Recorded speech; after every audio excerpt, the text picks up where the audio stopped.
People ask me the wrong question. They walk into my office in Omaha, they sit across the desk from me, and they ask, Warren, what should I invest in? That is the wrong question. The right question is not what to invest in. The right question is what to buy. Those two words sound the same, but they are not the same. They are completely different universes. Most people in this world are buying things every single day of their lives. They buy coffee every morning. They buy cars. They buy houses. They buy vacations, clothes, gadgets, subscriptions, experiences.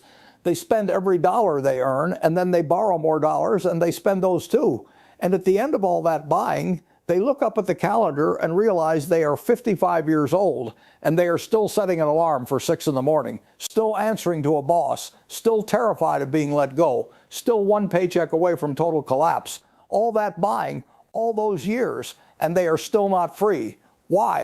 Because they were buying the wrong things. They were purchasing pleasure, but they were not purchasing freedom.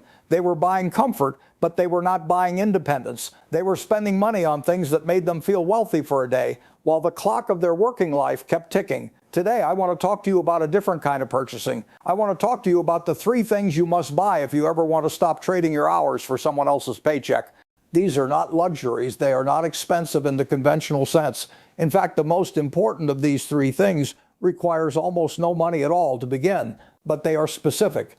And most people are never taught about them because the system does not want you to buy these things. The system wants you to buy the other things, the ones that keep you dependent, the ones that make you need another paycheck, and then another one after that. This is not a conspiracy.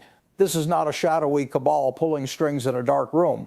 This is simple mathematics. This is economics. The economy runs on your labor. It runs on the fact that you show up every morning and spend your best hours working for something that is not yours. And as long as you keep buying the wrong things, you will keep showing up. So we are going to change that today. We are going to talk about the physics of financial freedom.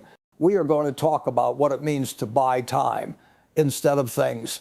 And then I am going to give you the 3 specific categories of purchase that have made the difference between wealthy people and people who merely look wealthy. Pay attention. This might be the most important hour of financial education you ever receive. Let me start with a concept I call the purchase paradox. Most people believe that when they spend money, they are getting something in return. You spend $10, you get a meal. You spend $50,000, you get a car. You spend $300,000, you get a house. Simple transaction. Money out, object in. But this model of spending is dangerously incomplete because it ignores the invisible dimension of every purchase. Every time you spend money, you are not just exchanging dollars for objects. You are exchanging a portion of your working life for that object. Think about this carefully. Money is not abstract. Money is crystallized time. When you earn a paycheck, what are you actually being paid for? You are being paid for the hours of your life that you gave to your employer. 20 years of your life, 40 hours a week, 50 weeks a year. That is what a career is. That is what a salary is. It is not just money. It is time. It is the years you will never get back. So when you spend that money, you are not just spending dollars, you are spending the portion of your life that those dollars represent. When you buy a car that costs $30,000 and it takes you a year of labor to earn that $30,000, you have bought 1 year of your life in the shape of a depreciating vehicle. The car will be worth $20,000 by next year. The year of your life is gone forever. That is what a bad purchase really costs. Not the dollars, the years. The moment you understand this, you start to see every purchase differently. You stop asking, can I afford this? And you start asking, is this worth a piece of my life? Is this thing worth 3 months of my working years? Is this worth 6 months? Is this worth 5 years? And most of the time, when you ask that real question, the answer changes dramatically. The designer handbag that costs $2,000, is it worth 1 month of your working life? The restaurant habit that costs $300 a month, is it worth 3 days of your life every single month? 3 days that you can never have back? Most people do not run this calculation, and because they do not, they spend carelessly. They spend their lives on things that do not give their lives back. Now here's where it gets interesting. Here is the purchase paradox. There exists a category of purchase that does the opposite of all of this. There is a type of purchase that does not consume your time. It buys it back. There are things you can spend money on that go to work for you, that generate more money while you sleep, that slowly then rapidly replace the income you currently have to earn by showing up to a job every day. This is the secret that the wealthy understand and the struggling do not. The wealthy are not buying things that deplete their time. They are buying things that multiply it. They are purchasing freedom in installments. And that is exactly what I am going to show you how to do. Before we get to the three things, you need to understand the mechanism of financial freedom. I want to explain to you what freedom from work actually means mathematically, because most people have a completely wrong mental image of it. When most people think of being free from work, they imagine a pile of money so large that they could live forever without earning another dollar. They imagine having millions stacked in an account and drawing from it slowly until they die. This is the old model. It is the retirement model. And the problem with the retirement model is that it requires an enormous amount of capital. It requires decades of sacrifice. And by the time you reach it, if you reach it, your body and your mind are already old. You have traded your youth for freedom. And by the time you get the freedom, you cannot do much with it. This is not what I am talking about. Financial freedom does not require an enormous pile of money. It requires a specific mathematical condition. That condition is this: your monthly passive income must exceed your monthly expenses. That is all. It is that simple. If you need $3,000 a month to live, and your investments, your systems, your assets are generating $3,001 per month without any additional labor from you, you are free. You can choose to keep working if you want, but you do not have to. The moment you do not have to, everything changes. Your relationship with your employer changes. Your relationship with your time changes. Your relationship with fear changes. You walk into the office on your own terms. You take projects that interest you, not projects that pay the bills, because the bills are already paid by systems that run without you. This is the goal. Not $1 billion, not a yacht, just a specific number. A number that, when your assets generated automatically every month, makes your labor optional rather than mandatory. Now the question is, how do you build that system? And the answer is the three things. Let us begin. The first thing you must buy is ownership. Not stuff, not experiences, not status. Ownership. Let me explain what I mean. When you go to work every single day, you are participating in a system that makes money. Your employer has a business. That business generates revenue, profit, cash flow. The business grows in value. And because you are an employee and not an owner, none of that growth belongs to you. You get paid your wage. The owners of the business get the rest. This is not immoral. This is just the structure of capitalism. And once you understand this structure, you have two choices. You can complain about it or you can join it. I suggest you join it. The stock market is the greatest wealth transfer mechanism ever invented, not because it is a casino, not because it is a place to gamble and get rich quickly, but because it allows people with very little money to become partial owners of the most profitable businesses on earth. When you buy a share of Coca-Cola, you are not making a bet. You are buying a fraction of a business that has sold beverages to human beings for over 100 years, a business that operates in more than 200 countries, a business that has a product so embedded in human culture that people will likely still be drinking it when I am long gone. When you own a share of that business, every single day that business operates, you own a piece of its profits. The company does not ask you to come to work. It does not demand your time. It simply earns money, and a fraction of that money is yours. That is ownership. That is what the first purchase is. You must begin buying ownership of productive businesses. Now, I understand what you are thinking. You are thinking that you have $300 saved, and the stock market sounds like something for wealthy people. But let me destroy that illusion right now with mathematics. Compound interest has no minimum balance requirement. It does not care if you invest $300 or $300 million. It applies the same percentage return to whatever you put in. The difference is time, not amount. If you invest $300 a month starting at age 25, and that money earns an average of 10% per year in a diversified index fund, you will have over $1 million by the time you are 65. You contributed only $144,000 of actual money. The rest, over $850,000, was created by the system working for you while you slept. Now you might say 65 years old is not freedom. It is just the old retirement model with different numbers. And you would be right, which is why the amount matters. The more aggressively you acquire ownership early, the earlier the mathematical condition of freedom is met. If you invest $1,000 a month instead of $300, the timeline collapses dramatically. Freedom does not require you to be rich first. Freedom requires you to begin acquiring ownership and then to never stop. The most important word in that sentence is begin, because most people are waiting to begin. They are waiting until they have enough, until their salary is higher, until life is less expensive, until the market is safer.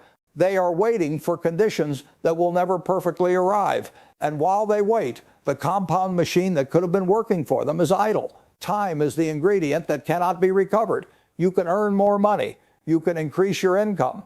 You can cut your expenses, but you cannot go back in time and start 5 years earlier. Every month you delay is a month of compounding. You will never recover. So the first purchase is not a stock. It is not a specific investment. The first purchase is the habit of acquisition.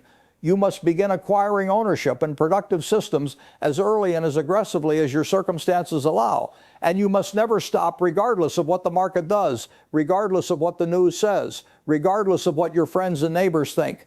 You buy your slice of the economy and you hold it and you wait and you let mathematics do what mathematics does, which is to reward patience beyond all reasonable expectation.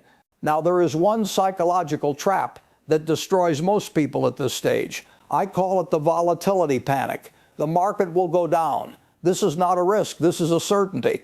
Every decade or so, the market will crash. It will drop 20%, 30%, sometimes 50%. And when this happens, the financial media will declare the end of capitalism. Your friends will be selling everything. Your account balance will look like a disaster. And your brain, your ancient, primitive, survival-oriented brain, will scream at you to sell, to get out, to stop the bleeding. Do not listen to it. When the market crashes, the only thing that has changed is the price. The businesses you own are still operating. Coca-Cola is still selling beverages. Apple is still selling devices. The economy is still functioning. The price drop is not a reflection of destroyed value. It is a sale. It is a temporary discount on the ownership of productive businesses. And if you can resist the panic, if you can be greedy when others are fearful, you will be rewarded enormously when the market recovers, as it always has. The first thing you must buy is ownership. Start now. Start small if you must, but start. The second thing you must buy is a system. And this is where most people fundamentally misunderstand the path to financial freedom. They think that if they work hard enough, long enough, and save carefully enough, the income from their investments will eventually replace their salary. And mathematically, this is true. But it is slow. It is decades slow, and there is a faster parallel track that most people completely ignore. That track is income from systems you build or own. Let me define what I mean by a system. A system is any mechanism that generates income without requiring your direct continuous labor. Notice what I did not say. I did not say it requires no labor at all. Building a system requires enormous amounts of labor up front. But the critical distinction is that the labor is front-loaded. You work hard once, you build the system, and then the system runs. It generates income whether you are working or not. Let me give you simple examples. A business that you own but that is managed by other people is a system. A piece of software that solves a problem and can be sold 1,000,000 times without additional production cost is a system. A website that earns advertising revenue around the clock is a system. A book, a course, a set of templates. A piece of media that can be sold or licensed repeatedly is a system. Every dollar of income that enters your life without requiring your direct labor at that specific moment is income from a system. And here is the economic truth that most people never fully grasp. Systems scale, labor does not. When you sell your labor, your income is fundamentally capped by your hours. There are only 24 hours in a day. You cannot sell 25. You cannot sell 30. No matter how valuable your hour becomes, you will always hit the physical ceiling of time. But a system has no such ceiling. A piece of software can serve 1,000 customers simultaneously. A video can be watched by 1,000,000 people at once. A book can be read by 10 million people, and the author's time requirement is the same as if only one person read it. Systems break the linear relationship between labor and income. They make your income exponential while your effort remains finite. Now, I want to be very clear about something, because this is where people get confused and end up wasting years. Building a system is not easy. It is not passive in the beginning. The word passive income is perhaps the most misleading phrase in financial education, because it implies that you can generate money without serious effort. That is not true. What is true is that the effort is displaced in time. You work intensely now. You build the system now. And then, if the system is well constructed, the income becomes passive later. The farmer does not get to rest during planting season. The farmer works exhausting hours in spring, and then in autumn the harvest comes. And the following year and the year after that, if the land was cultivated well, the harvest comes again. This is the model. The question is not whether you are willing to receive passive income. Everyone is willing to receive passive income. The question is whether you are willing to do the planting. And most people are not. They want the harvest without the planting season. They want the income without building the system. This is why most people remain employees for their entire working lives. They avoid the hard work of construction because the payoff is delayed and uncertain, and instead they choose the easy certainty of a weekly paycheck. But the weekly paycheck is a trap. It is comfortable, but it is a cage. The second thing you must buy with your time more than your money is a system, something that generates income independent of your direct hourly presence. Can be small at first. In fact, it should be small at first. The goal in the beginning is not to replace your income. The goal is to prove the concept, to build something, anything, that earns a dollar while you sleep. Once you have earned that first dollar passively, something changes in your brain. The possibility becomes real. And a real possibility is the most dangerous thing in the world because it demands that you pursue it. There is a principle I apply to every business I evaluate. I ask one question: would this business continue operating at a high level if the founder or the key person was removed?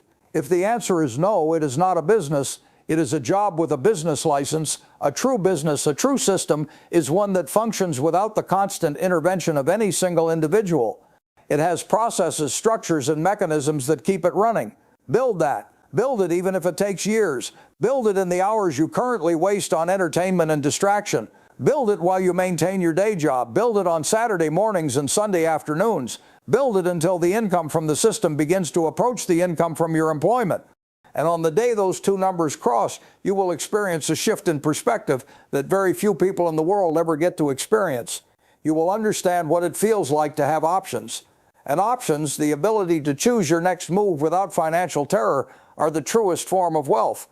The third thing you must buy is the most counterintuitive of all three. It costs the least money and it generates the highest return of any investment you will ever make. The third thing you must buy is leverage in your own mind.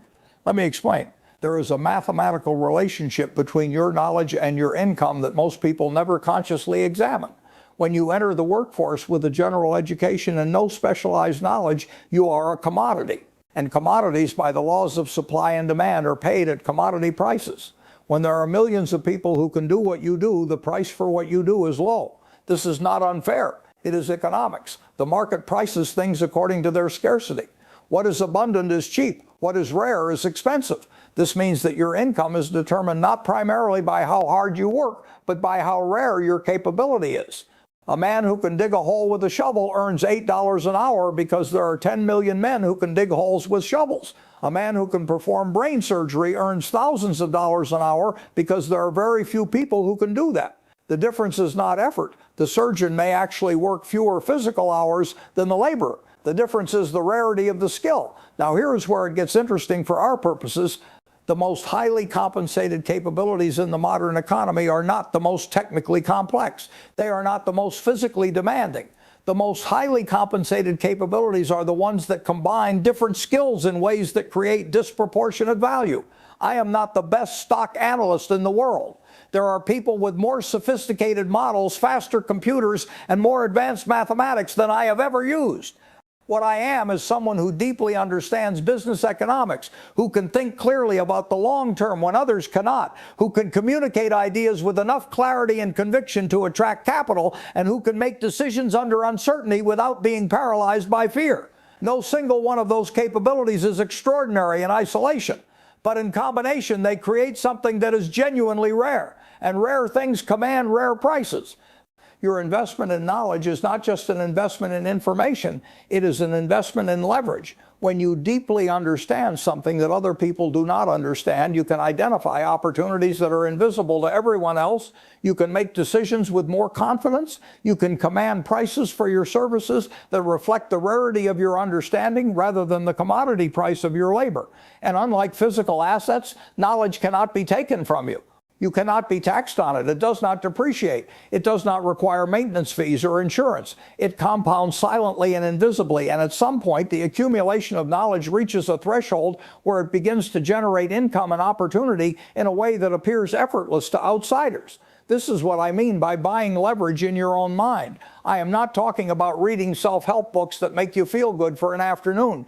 I am not talking about collecting certificates or degrees for the sake of credentials. I am talking about going so deep into a subject that matters so completely, so obsessively, that you emerge on the other side knowing things that almost nobody else knows.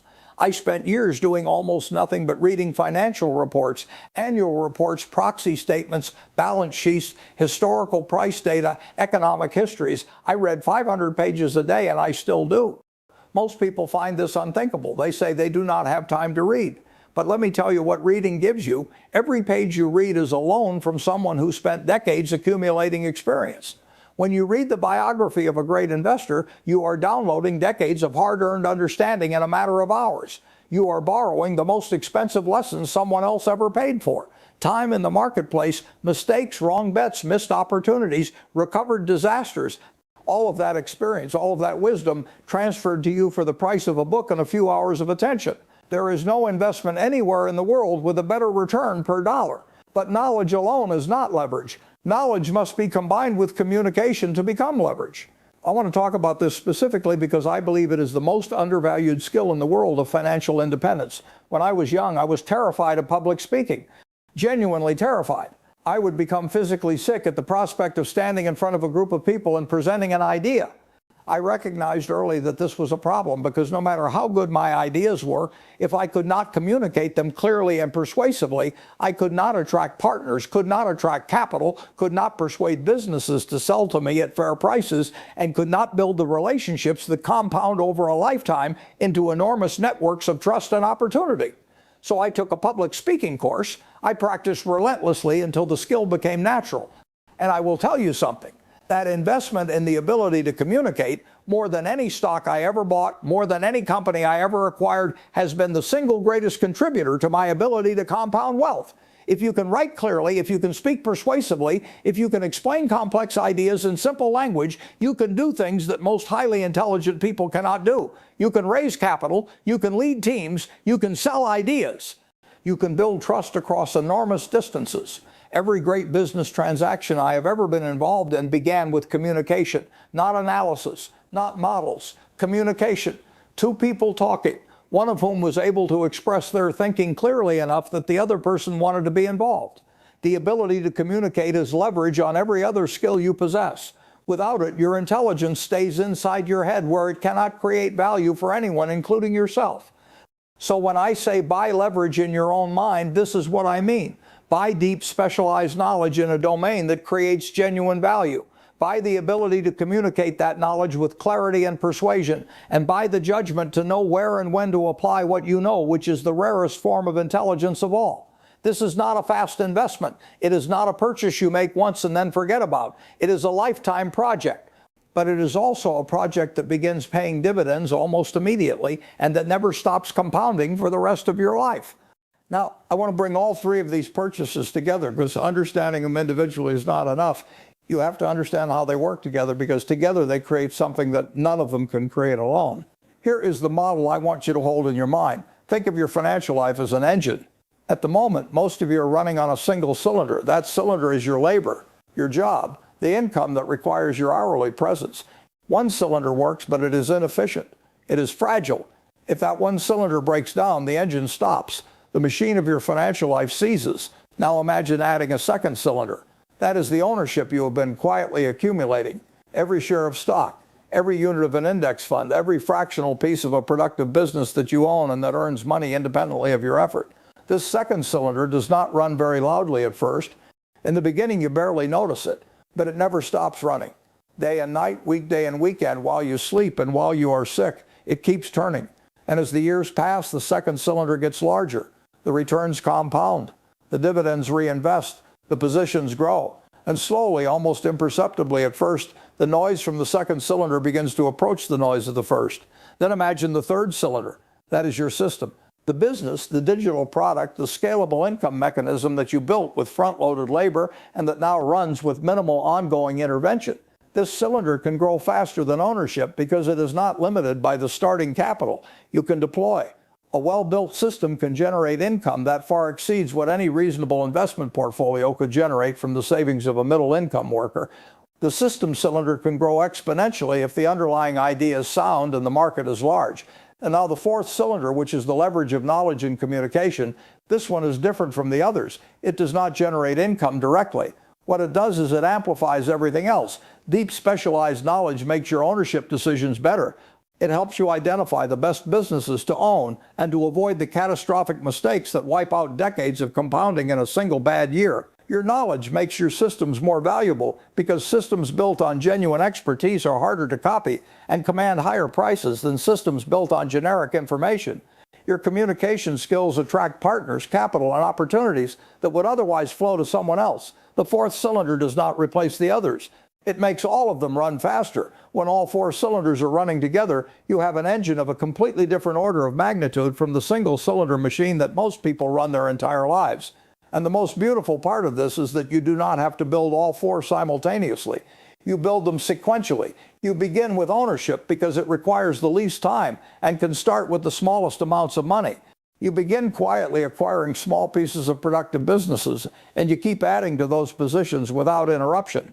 While that is running in the background, you start building your knowledge base, not randomly, with intention. You pick the domain you intend to master, and you go deep. You read, you study, you practice, you fail, and you learn from the failure. While your knowledge grows, you begin designing your system. You observe your domain for the problems that need solving, the needs that are not being met, the efficiencies that are waiting to be captured. You build a small version of the system. You test it. You refine it. You scale it if it works, or you abandon it quickly if it does not and try again. This is not a straight line. It is not a clean process. There will be false starts and wasted efforts and years that feel like nothing is moving. But this is exactly how compounding works in every domain. The early period looks like nothing is happening. The graph is flat, and then without warning, it is not flat anymore. It bends upward. And once it bends upward, it bends faster and faster because all three purchase categories are reinforcing each other. Your ownership generates returns that fund your system expansion. Your system generates cash flow that accelerates your ownership acquisition. Your knowledge improves both. And your communication skills open doors that make everything possible at a larger scale. Let me address the most common objection I hear when I talk about this framework. People say, Warren, this is fine for people who have extra money and extra time, but I am living paycheck to paycheck. I work 60 hours a week. I have no savings. I have no time. What do I do? And to those people, I say, I hear you. And I want to tell you that this is not an excuse I am dismissing. The scarcity trap is real. When you are financially fragile, your brain is running in survival mode, and it is genuinely harder to think about the long term when the short term is threatening. But I also want to tell you something uncomfortable. The fact that you are in that situation makes it more urgent to start, not less, because every month you delay is a month the compound machine is not running. Every month you delay, your single cylinder becomes more worn, more fragile, more dependent on circumstances you cannot control. I do not expect you to invest $1,000 a month when you are barely making rent. I expect you to invest $10 a month, then 20, then 50. The amount is not the point. The habit is the point. The decision that this is a priority is the point. And on the knowledge side, there is no financial barrier at all. Books are nearly free. Libraries are free. The internet is free. The raw material of the fourth cylinder costs almost nothing in dollars. It costs only attention and time. And if you currently spend 3 hours an evening watching television or scrolling through a device, you have the time. You simply have to make a different choice about what you do with it. This is not easy. I am not telling you it is easy. Choosing delayed gratification over immediate comfort is genuinely one of the hardest things a human being can do. The system is designed to keep you comfortable and distracted and spending on things that feel rewarding right now at the expense of your future freedom. Resisting that system takes discipline, and it takes a clarity of purpose that most people never develop because most people never clearly articulate to themselves what they actually want their life to look like. So let me ask you to do that now. Right now, before this conversation ends, I want you to ask yourself, what does freedom from work actually mean to you? Not freedom from all activity. I do not know anyone who genuinely wants to do nothing, but freedom from the compulsory sale of your hours, freedom from the alarm at 6 in the morning that goes off because you have to go somewhere, freedom from the anxiety about what happens if you get sick or if the company downsizes or if the industry changes. What would that freedom mean for your relationships? What would it mean for your health? What would it mean for the things you care about but never have time to pursue? Get specific. Do not let this be a vague fantasy. Write down what you want your day to look like when you are free. Write down how much income you need your systems and ownership to generate for that day to be possible. That is your number. That is the specific mathematical target that makes your freedom concrete and achievable rather than a dream that lives forever in the future. Because here is what I have learned in 90+ years of observing human behavior and financial outcomes. The people who achieve freedom are not the people with the highest incomes. They are not the people with the most talent or the most connections or the most luck. They are the people who decided specifically what they wanted, built a clear plan to get it, and then refused to stop regardless of how long it took or how many times the path went wrong. Let me bring this to a close with something I think about often. Imagine two rivers. Both rivers start at the same elevation. Both receive the same amount of rainfall. But one river flows through open country, moving forward, picking up volume, cutting channels deeper as it goes, until it becomes a powerful force that shapes the landscape around it. The other river gets dammed at its source. The water has nowhere to go. It fills up behind the barrier. It sits, it becomes stagnant, it evaporates. The only difference between those two rivers is whether the water was allowed to move. Your money is like that water. Your time is like that water. Your knowledge is like that water. If you dam it up, if you keep it locked in a paycheck that disappears every month on expenses that do nothing for your future, the water stagnates. But if you direct it into the 3 channels we talked about today, if you start buying ownership, building systems, and accumulating knowledge and the ability to communicate it, that water begins to move, slowly at first, then faster, then with a force that you could not have predicted from where you stand today. The current of compound ownership will carry you further than your effort alone ever could. The systems you build will keep generating even when you stop pushing. And the knowledge you accumulate will give you an edge that no market crash and no economic change can ever fully take away. Most people spend their entire working lives being the river that is dammed. They sell their flow hour by hour, day by day to someone else, and they wonder why they never go anywhere. The dam is the belief that your labor is your only asset. It is not. You have 3 other currencies. You have capital, however small. You have time outside of work hours. And you have the capacity to learn and build. Invest those 3 currencies in the 3 purchases we discussed today. Buy ownership, buy a system, buy leverage in your own mind, and keep buying them relentlessly, patiently, without interruption, without being pulled off course by the noise of markets or the discouragement of slow beginnings or the social pressure of people who have accepted that this is not possible. It is possible. It is a mathematical certainty. Given enough time and enough consistency, the only question is whether you begin and whether you continue. That is all it ever comes down to. The beginning and the continuation. Everything else is just the river running. That is all. Thank you for watching.